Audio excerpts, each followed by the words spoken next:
우리가 주일날 낮에 일터 사역에 대해 쭉 시리즈로 살펴보고 있는데요.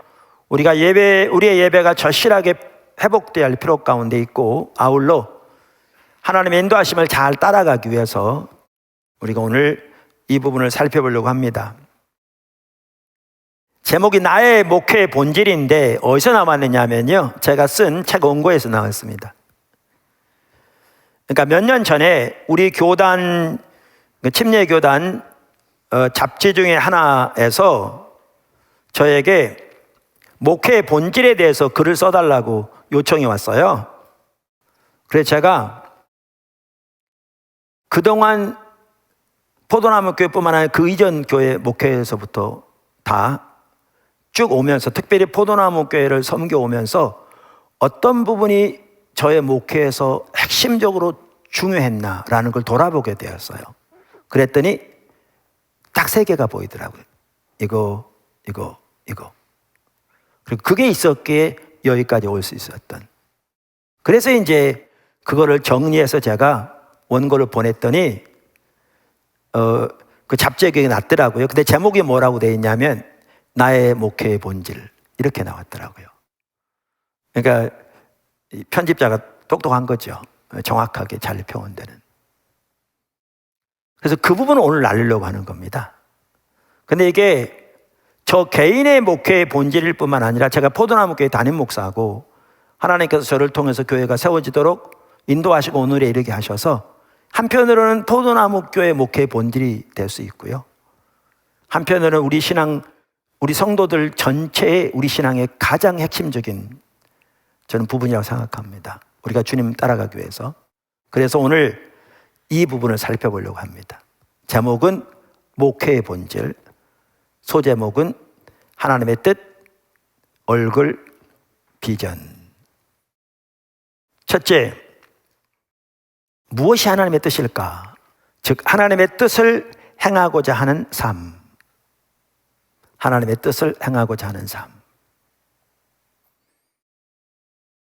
저는 1980년 1월부터 1987년 3월까지 미국에서 공부를 마치고, 저는 대학원을 다 미국에서 했는데요. 그해 3월에 귀국해서 10월 달에 영등포구 양평동에서 교회 개척을 시작했어요. 그 지역이 아주 가난한 지역이었어요.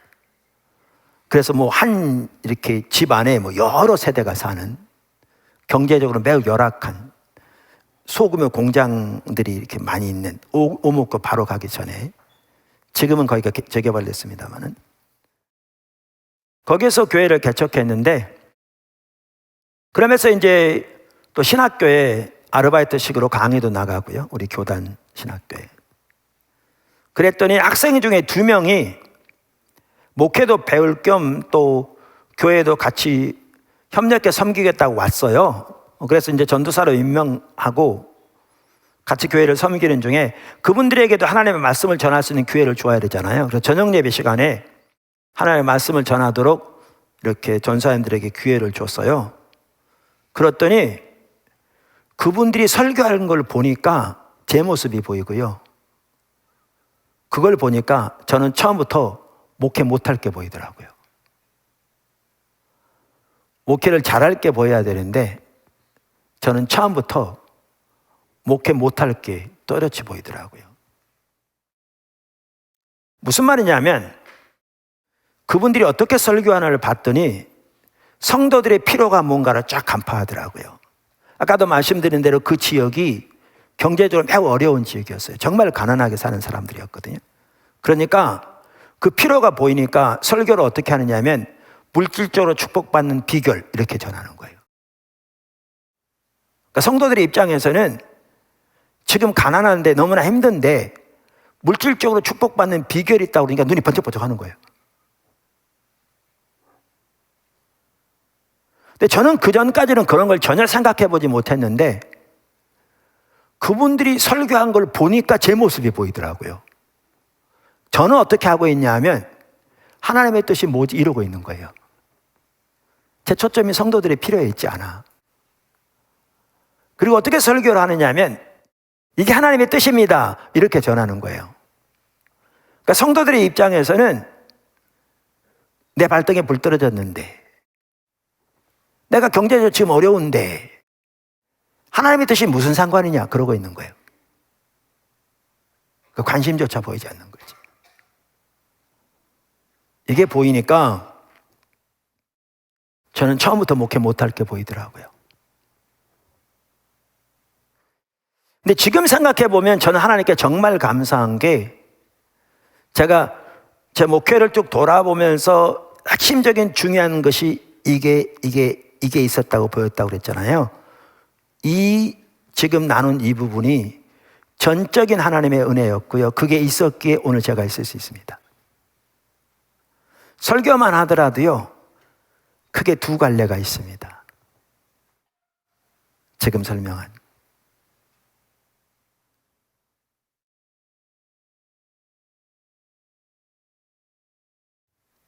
자, 그래서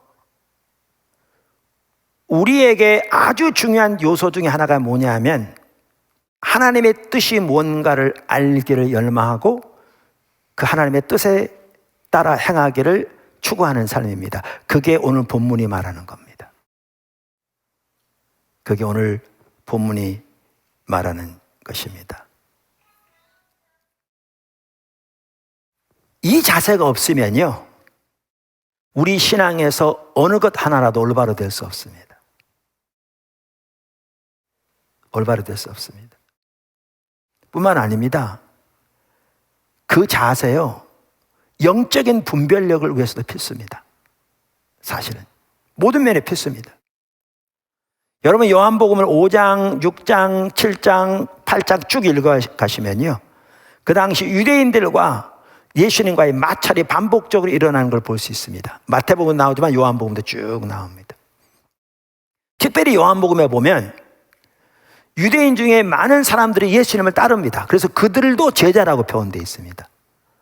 그래서 제가 알기로는 다른 복음서에는 그렇게 되어 있지 않은데, 요한복음에는 피상적인 제자들도 제자라고 표현되어 있습니다. 요한복음에는. 그래서 유대인들 중에서도 많은 사람들이 예수님을 따릅니다. 제자라고 심지어 써 있습니다. 그런데 그들 중에 많은 사람들은 예수님이 말씀하신 것을 전혀 이해하지도 못할 뿐만 아니라 나중에는 예수님을 심지어 죽이려고도 하고 예수님을 대적하고 떠납니다. 근데 핵심적인 이유가 뭐냐 하면 분별력이 가려지기 때문에 그렇습니다. 영적인 분별력이 가려지기 때문에 그렇습니다. 일터사역 시리즈가 되면서 어떤 분들은 어렵다고 그럽니다. 어려울 수 있습니다. 왜냐하면 한편으로는 새로운 주제들을 다루고 있습니다. 근데 부활만 하더라도 전혀 새로운 주제가 아니죠. 그걸 성경적으로 더 깊이 살펴볼 뿐이죠. 한편은 어려울 수 있는데요, 그게 근본이 아닙니다. 근본은 여러분 속에 이 자세가 있느냐는 겁니다.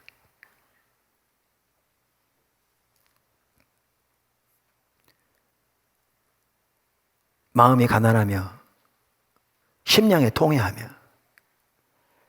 하나님의 말씀 앞에 떠는 자세가 있느냐는 거죠. 하나님의 뜻이 뭘까? 하나님의 뜻을 알기를 고민하며, 그래서 그 뜻을 따라 행하기를 열망하고 추구하는 그 자세가 있느냐는 겁니다. 이게 관건입니다. 이 자세가 있다면, 제가 심지어 많은 경우에 원고까지 올려놨고, 원고를 다운받아서 읽고 성경 구절 찾아보고 필요하면 다시 읽고 설교 다시 들으면서, 그럼 하나님께서 놀라우게 깨닫게 해주시겠죠. 근데 문제는 이 자세가 없다면 어느 것도 가능하지 않죠. 그래서 여러분, 코로나 시대 뭐 이런저런 얘기 많이 할 수 있습니다. 뭐 이런 얘기도 할 수 있어요. 설교가 길다 무슨 말인지 모르겠다, 다 좋습니다. 한 가지만 보십시오. 내 속에 이 자세가 있는가? 내가 지금 하나님의 뜻이 뭔가를 알게 고민하고 있는가? 하나님의 뜻을 알아 행하기를 열망해서 고민하고 찾고 추구하고 있는가? 다른 거 얘기할 필요 없습니다. 이게 없다면 여러분의 신앙은 심각하게 침체되어 있습니다. 다른 건 얘기할 필요가 없습니다. 그리고 그런 자세에서 나온 모든 말은 좀 심하게 말하면 괴변일 수 있습니다. 왜냐하면 분별력이 완전히 가려진 상태이기 때문에. 그리고 그 자세 없이 올바른 신앙 가능하지 않습니다. 그래서 지금은 예배 회복을 위해 간절히 기도하되 이 자세가 회복되기를 위해 간절히 추구해야 합니다. 할렐루야. 두 번째, 하나님의 얼굴을 구하는 사람으로의 전환.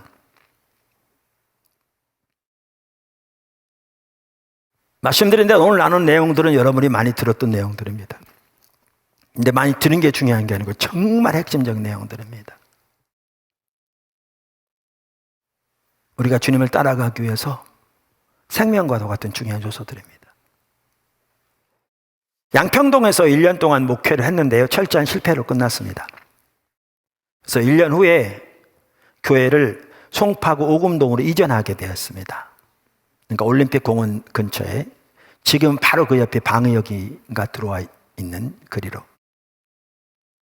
그러니까 1987년 10월에 교회를 시작해서 1989년 1월에 이제 오금동에서 이전해서 예배를 드리기 시작했습니다. 거기 가서도 나름대로 열심히 했습니다. 목회를. 근데 잘 안 되더라고요. 그래서 제 머릿속에는 사역은 거의 불가능한 것이다 라는 게 아예 각인돼 있었어요. 그러니까 여러분들이 서부 영화 보시면 야상말 잡으면 자기 거랑을 표시하기 위해서 이렇게 달고 가지고 몸에다 찍어버리잖아요. 이렇게 아예 새겨져 버리잖아요. 그런 것처럼 제 뇌 속에, 머릿속에 사역은 거의 불가능한 것이다라는 것이 아예 각인돼 있을 만큼 안 되더라고요. 그러던 중에 저의 인생에 없어서는 안 될 가장 소중한 전환점이 그 당시에 있었는데요. 그게 1991년 9월경이었습니다. 그 당시 성도가 한 30명 됐습니다. 정작년. 그래서 작년 구역이 두 구역이었어요. 근데 그 두 구역 중에서 한 구역이 구역 예배 모이면 모여서 교회에 대해 불평하고 목회자인 저에 대해 불평하고 그러더라고요. 그러면서 모두가 교회를 떠나려고 그러는 거예요.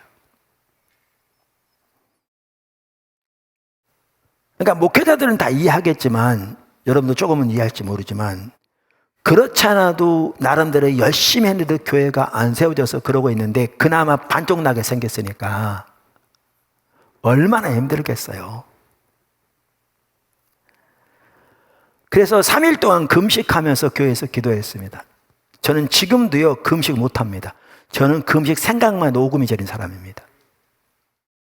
근데 워낙 어려우니까 먹을 생각 자체가 없는 거죠.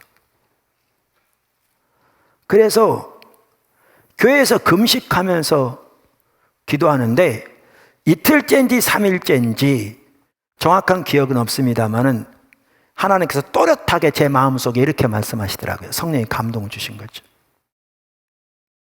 네가 날 사랑하지 않는구나.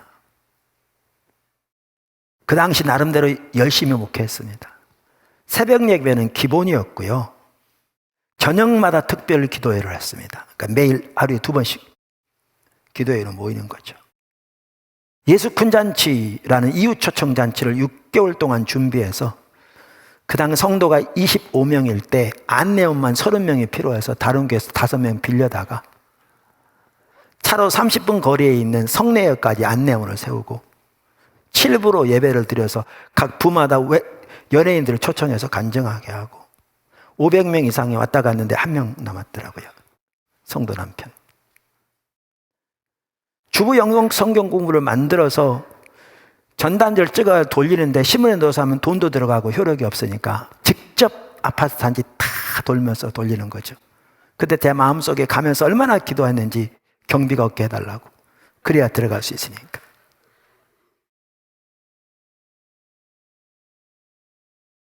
청년들과 함께 아파트 단지 내에 가서 찬양하면서 그 지역을 위해 기도하고 사람들이 지나가다 쳐다보면 좀 창피하기도 했지만 노방전도팀 나가 전도하고 전도 대상자들을 대상으로 매주 한 번씩 전도 편지 보내고 등등. 그뿐 아니라 그 지역이 부천이었는데 우리 아이들이 옷이 허름하니까 학교에서 놀림을 당하는 거예요. 다행히 우리 막내는 애들이 왜 놀리는지 모르니까 상처를 덜 받았지만, 그때 예배당이 본당 40평, 가운데 복도가 있고 또 다른 교육관 40평인데 다 지하에 있어서 완전 지하에. 근데 사택이 그 교육관 안에 이렇게 일부가 막아져 있었는데 완전 지하에다가 보일러가 그 안에서 도니까 겨울에는 공기가 안 좋고 여름도 그렇고 여름에는 습하니까 발에 무좀까지 생기는 그런 상황. 뿐만 아니라 제 아내는 주일에 성도들을 섬기기 위해서 토요일이면 한숨도 자지 않고 밤새도록 음식 만들었거든요. 제 아내가 좀 뭘 하는 게 느린 것도 있지만. 그리고 교회 거하고 우리 개인 거는 단돈 한 푼까지도 철저히 구분된 만큼 신실하게 목회했습니다. 근데 주님이 그날 저에게 네가 날 사랑하지 않는구나 그러면서 깨닫게 하신 게 이거였습니다. 하나님은 살아계신 인격체인데 내가 하나님을 대신해서 그리고 대변해서 성도들에게 하나님의 말씀을 전하고 하나님을 위해서 교회를 세운다고 하면서 노력했을지 몰라도 정작 인격체이신 하나님 그분 자신을 알고 사랑하는 일에는 완전히 소홀히 한 저의 모습을 선명히 보게 하셨습니다. 이 순간이 계시의 순간이랄까 뭐 그런 거였습니다. 저에게는. 그러한 저의 모습이 보여지니까 저는 중심에서부터 회개가 되더라고요. 제가 울고불고 했다는 얘기 전혀 아니고요. 오 하나님, 제가 잘못했습니다. 제가 하나님을 사랑하지 못했습니다. 그리고 그러한 저의 모습이 보여지니까 저 같은 경우에는 교회를 성장시키려는 모든 노력이 순식간에 내려지더라고요. 내가 하나님도 알지 못하면서.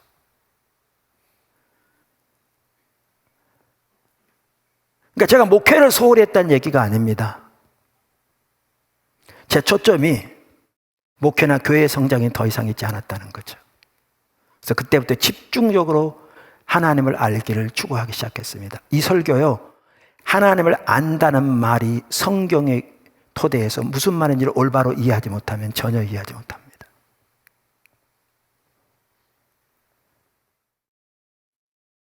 어떻게 하나님을 알기를 찾기 시작했는가? 여러분 말씀드린 대로 성경을 새롭게 연구하면서 하나님을 알게 해달라고 당연히 간절히 기도하면서 앞서간 믿음의 선배들은 어떻게 하나님을 더 깊이 알았는지 설교 테이프들을 들으면서 우리나라 목회자들이 그렇게 설교한 분들 없어 대부분 외국 테이프들이었고 또 오래전 역사의 교회사에 나오는 분들이지만 하나님과 깊이 동행했던 사람들의 책들을 보면서 그들은 어떻게 하나님을 알았는지 집중적으로 하나님을 알기를 추구하기 시작했습니다. 전반적인 것을 총 담아서 얼마 전에 하나님을 찾는 사람이라는 책을 제가 단행본으로 냈는데 정말 중요한 책입니다.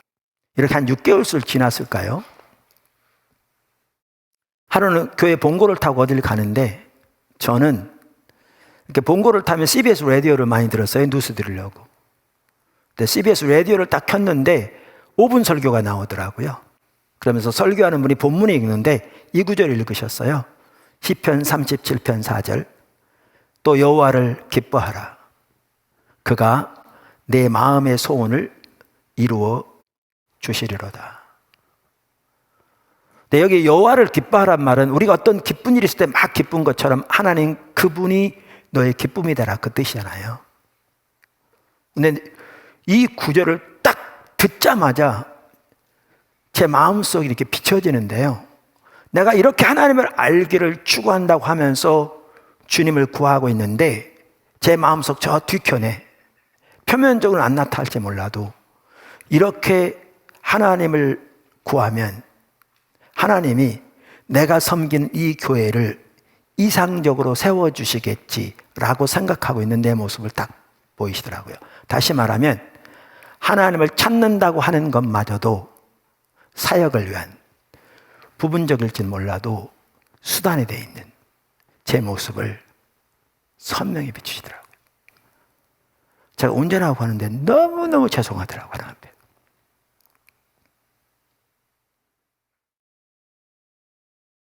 그래서 하나 배우겠어요. 하나님 아버지, 하나님을 찾는다고 하면서 이것마저도 사역을 위한 수단이 되어 있는 저의 모습을 용서해 주세요. 하나님을 아는 것만이 저의 유일한 목표, 삶의 목적 되게 해주세요. 간절한 기도가 나오더라고요. 이렇게 하나님을 아는 것이 유일한 목표와 목적된 자리로 돌이켜 주셨는데요. 그러면 제가 성경을 아까 새롭게 읽고 또 주님을 알기를 추구하는 과정에서 보니까 성경에 나오는 하나님의 귀한 사람들은 다 그렇게 하나님을 아는 것이 그들의 삶의 일생에서 유일한 목표와 목적이었더라고요. 한 예만 들면 사도 바울. 고린도서 2장 2절에 이렇게 말합니다. 사도 바울이 내가 너희 중에서 예수 그리스도와 그가 십자가에 못 박히신 것 외에는 아무것도 알지 아니하기로 작정하였습니다. 이 말은 사도 바울이 고린도 교회에 지금 편지하면서 하는 말입니다. 그럼 너희 중에서 이 말은 사도 바울이 고린도에 있을 때를 언급하는 거죠. 그럼 사도 바울이 언제 고린도에 있었느냐 하면 사도 바울의 2차 전도 여행 때 고린도 지역에서 18개월 동안 머물면서 고린도 교회가 세워졌죠. 그때를 말하는 거예요. 그러니까 그때는 전 세계가 사도 바울 앞에 열려지고 있었어요. 엄청난 표적과 기사가 사도 바울을 통해 나타나고 있었고요. 수많은 사람들이 구원받고 삶이 변화되고 교회들이 세워지고 때로는 도시 전체가 변화되는 역사들이 있었어요. 사도 바울을 통해서. 그때 얘기해요. 이렇게 말해요.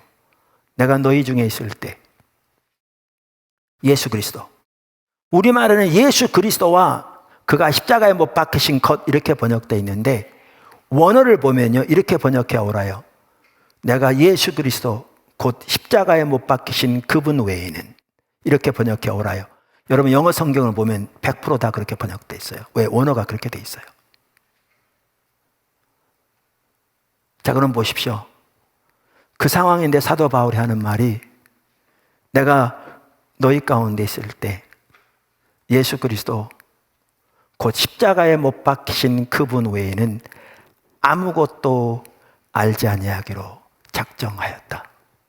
다시 말하면 예수 그리스도를 아는 것이 나의 단 하나의 유일한 목표요 열망이었다.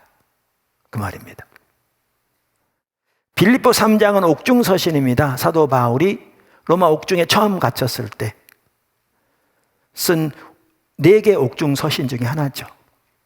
그 3절부터 보면 이렇게 말합니다. 3장 7절. 그러나 무엇이든지 내게 유익하던 것을 내가 그리스도를 위하여 다 해로 여길 뿐더러 또한 모든 것을 해로 여김은 내 주 그리스도 예수를 아는 지식이 가장 고상하기 때문이라. 내가 그를 위하여 모든 것을 잃어버리고 배설물로 여김은 그리스도를 얻고 그 안에서 발견되려 함이니 내가 가진 의의는 율법에서 난 것이 아니요 오직 그리스도를 믿음으로 말미암은 것이니 곧 믿음으로 하나님께로부터 난 의라. 내가 그리스도와 그 부활의 권능과 그 고난의 참여함을 알고자 하여 그의 죽으심을 본받아 어떻게 해서든지 죽은 자 가운데서 부활에 이르려 하노니 내가 이미 얻었다 함도 아니요 온전히 이루었다 함도 아니라 오직 내가 그리스도 예수께 잡힌 바 된 그것을 잡으려고 달려가노라. 그때까지도 바울의 단 하나의 유일한 목표와 목적은 주님을 아는 거였습니다. 다른 말로 그 안에 발견되는 것이었습니다. 다른 말로 주님을 얻는 것이었습니다. 모세도 정확하게 그랬고요. 다윗도 정확하게 그랬습니다. 제가 다른 경로 때 여러 번 나눴습니다. 또 제 책에 잘 기록되어 있습니다. 세 번째, 아까 뭐라고 그랬죠? 하나님의 뜻, 얼굴, 비전. 제가 저의 목회를 쭉 돌아보니까 여기까지 오도록 핵심적인 요소들이 있었는데 하나, 둘, 셋. 그 세 번째가 하나님의 비전이었더라고요. 사실 저는 그 전에는 이런 부분 잘 몰랐어요. 그러니까 돌아보니까 보였지. 한번 어떤 분이 그러더라고요. 미국에서 그 좋은 신학대학원에서 박사도 하시고요, 그분은. 근데 어떻게든 그분이 제 책을 봤어요. 그러니까 이제 십자가 복음 엄청 감동을 받은 것 같아요. 그래서 한 번은 저한테 만나서 어떻게 이 책을 쓰게 됐냐고 그러더라고요. 그러면서 그분이 자기도 이렇게 해보려고 하는데 안 되던데 이 다른 요소가 있는 것 같다. 저에게는 이게 된다는 거는 이제 그런 얘기도 하더라고요.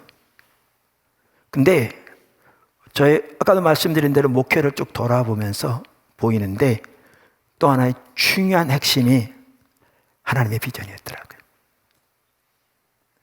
하나님의 비전. 우리가 하나님을 따라가는 데 있어서 가장 중요한 요소 중에 하나는 하나님의 비전입니다. 리더는 더 말할 것도 없고요. 교회도 그렇습니다. 개인뿐만 아니라 단체도 그렇습니다. 말씀드린 대로 리더는 더 중요합니다. 조지 바나의 말대로 리더는 정의상 비전을 가진 사람들입니다. 그러니까 이 책에 있어서 그 영어로 The Power of Vision이라는 책이 있는데 조지 바나 박사가 쓴 정말 좋은 책입니다.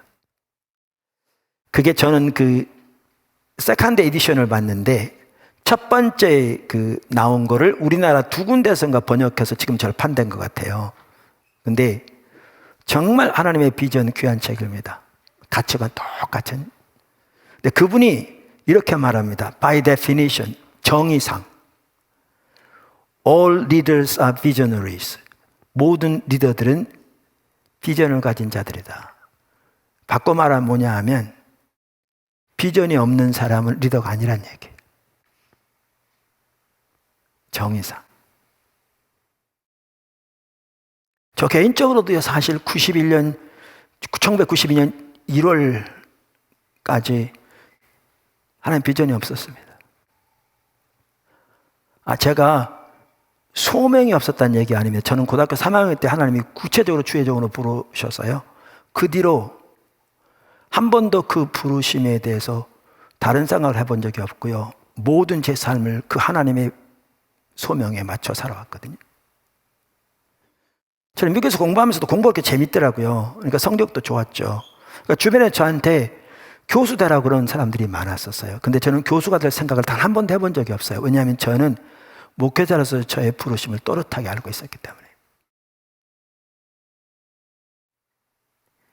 그런데 92년 1월 이전에는 하나님의 비전이 전혀 없었어요. 그 말이 뭔 말이냐면 그걸 어떻게 알게 됐냐면요. 그래서 사실 소명과 비전은 다르거든요. 이제 책에 있습니다. 포도나무교회 사역을 위한 하나님의 비전 여기 다 설명되어 있습니다.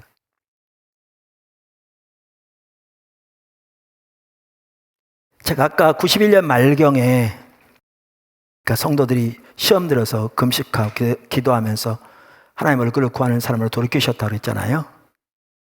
그랬는데 그 연말이 됐는데 그 성도들이 남아있는 게 아니고 진짜 교회를 떠났어요. 한 구역 전체가. 진짜 힘들더라고요. 그런 상황인데 청년 중에 한 명이 저한테 목사님 저 연말에 기도원 가려고 그러는데 좀 같이 가주시죠 그러더라고요. 근데 그때 뭐 제가 목사라서 할 일도 별로 없는데 성도가 기도원 같이 가달라는데 싫어 너나 가 그러겠어요? 그래서 같이 갔어요. 제가 오늘 이 설교를 이렇게 최종적으로 점검하다 보니까 거기 하나님 손길이 있었더라고요. 그 청년을 통해서 기도원 가게 하시고 또 하필이면 그 기도원 가게 하신 이게 하나님의 구체적인 섭리 계획이 운행하심이 있었더라고요. 넘어가면서 제가 너무나 힘드니까요 밥 먹을 생각이 없었어요. 그러니까 저는 무식해가지고 안 먹으면 이 안 닦거든 줄 알았어요. 그랬더니 그때 전사도 같이 갔었는데 저한테 그러는 거예요. 목사님 이 좀 닦으시죠. 그러니까 그런 걸 신경 쓸 겨를 자체가 없는 정신이 나가 있는 상태였죠. 완전히. 근데 그 기도원은 그 당시에 매우 빨리 성장하고 있는 교회 기도원이었는데요. 그 담임 목사님이 이제 연말연시 소위 말하는 대축복성에 인도하기 위해서 설교하는데 12월 31일 저녁 예배 설교, 그 다음 1월 1일 오전 설교를 딱 들었는데 제 눈에 뭐가 보이냐면 그분은 주님이 그분에게 와서 야 누구누구 목사야 내가 네 교회 그렇게 표현한다면 어떻게 되게 해주랴 그러면 주님 이렇게 해주세요. 이게 또렷하게 있는 게 제 눈에 보이더라고요. 설교 잘하고를 못하고를 떠나서 옆구리만 찌르면 그만이 나오게 됐어요. 그러니까 그분은 설교에도 책을 써도 그렇게 그 부분을 다뤄요. 근데 그게 사람들에게 잘 어필되는 내용이에요. 그러니까 교회가 성장하고 있었어요. 근데 제가 보기에는 반은 성경적인데 반은 성경적이 아니었어요. 근데 그분은 지금 목회 안 해요. 근데 그게 딱 보여지니까 내 모습이 보이더라고요. 근데 내게는 그게 없더라고요. 그렇지 않아 힘들어가지고 갔는데 이런 내 모습이 보이니까 얼마나 힘들겠어요. 그래서 이게 보여지니까 기도라기보다는요 푸념이 나온 것 같아요. 그게 훨씬 더 정확한 말일 거예요. 제 속에서 푸념이 나온 거예요. 하나님이 제 이 말에 응답하시라는 것은 상상 자체를 안 했어요. 뭐라고 푸념이 나오냐면 진짜 입으로 말했는지 속으로 말했는지 기억이 안 나요. 주님 그럼 저는 교회를 어떻게 인도할까요? 그랬더니 주님이 마치 기다렸다는 듯이 그 말이 내 입에서 떨어지기가 무섭게 저에게 또렷하게 응답하시더라고요. 너는 이렇게 인도해.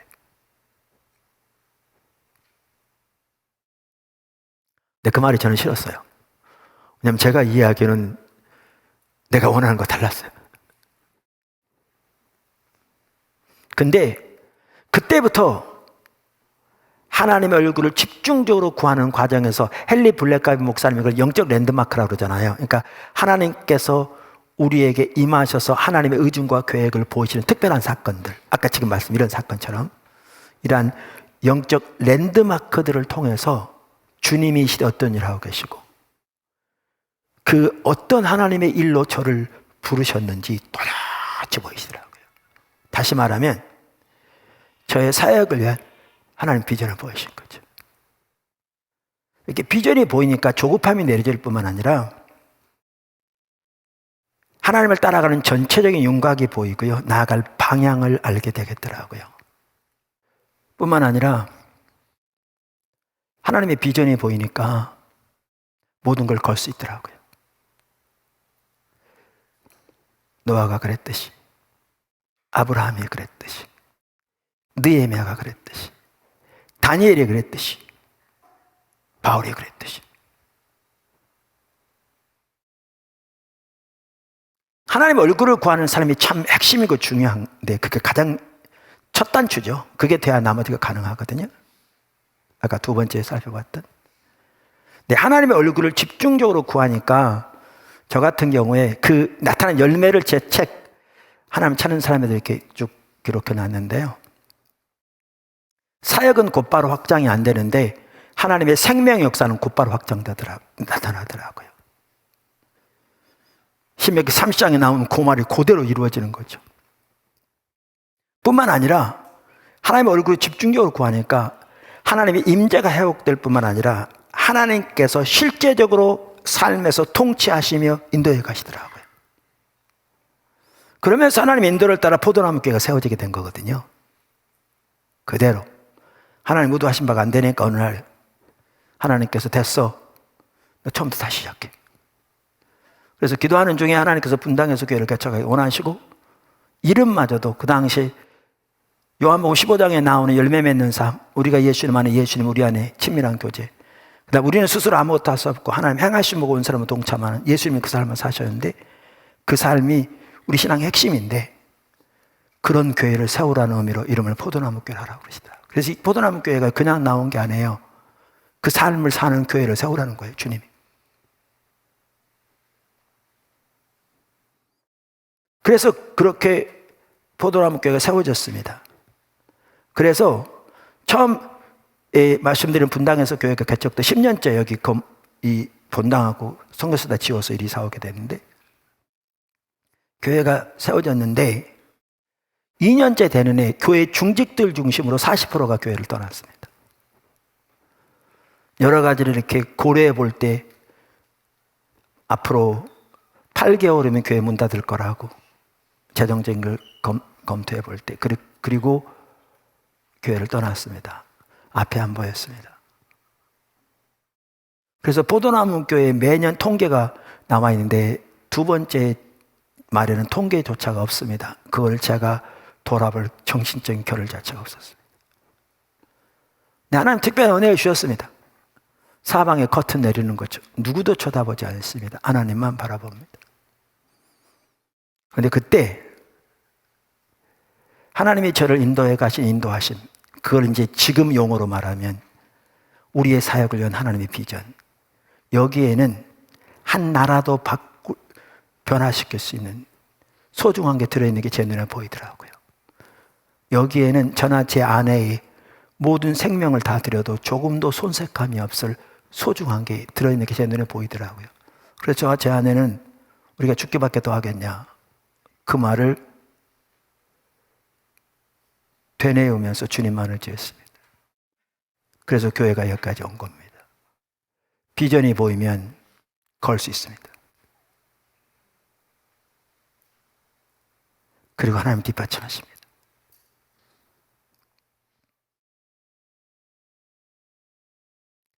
결론입니다. 하나님께서 지금 이 시점에서 또한 교회를 정말 놀랍게 인도하고 계십니다.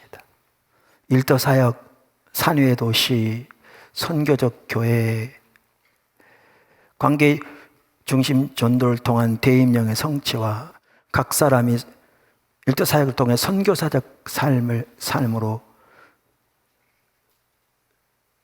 사회에서 문화명령과 대임령의 통합을 통해 영혼의 구원뿐만 아니라 사회, 때로는 국가 전반에 있어서 하나님의 뜻이 이루어지도록 한 사람 한 사람을 통해서 역사하시는 그리로 인도하고 계십니다. 어마어마한 일입니다.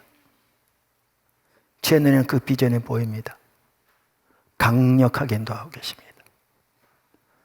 이 시점에서 우리 코로나로 인해서 아까도 말씀드린 대로 절박하게 예배가 회복돼야 할 필요가 있는데 우리 포도나무교회 모든 지체들 원래로 돌아가야 합니다. 그러면서 우리가 돌아가야 할 가장 핵심적인 꼭지 중에 3개를 오늘 살펴본 겁니다. 이게 우리에 있는가 보시면,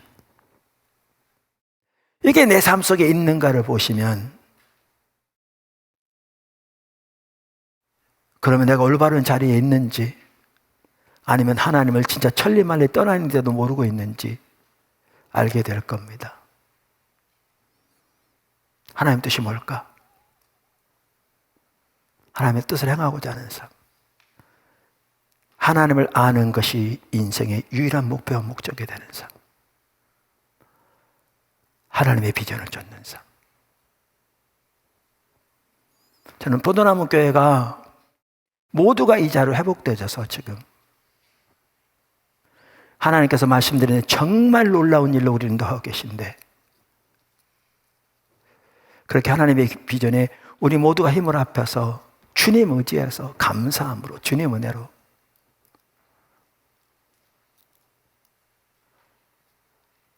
그렇게 주와 동행하면서 순종의 감으로 하나님께서 포도나무교회 세우시고 오늘까지 인도하신 하나님의 뜻이 남김없이 이루어질 뿐만 아니라 여러분의 삶 속에 정말 넘치는 하나님의 생명과 은혜 충만하고 주의 나라를 위해 귀하게 쓰임받는 모든 여러분 한 분 한 분 되시기를 예수 이름으로 축복합니다.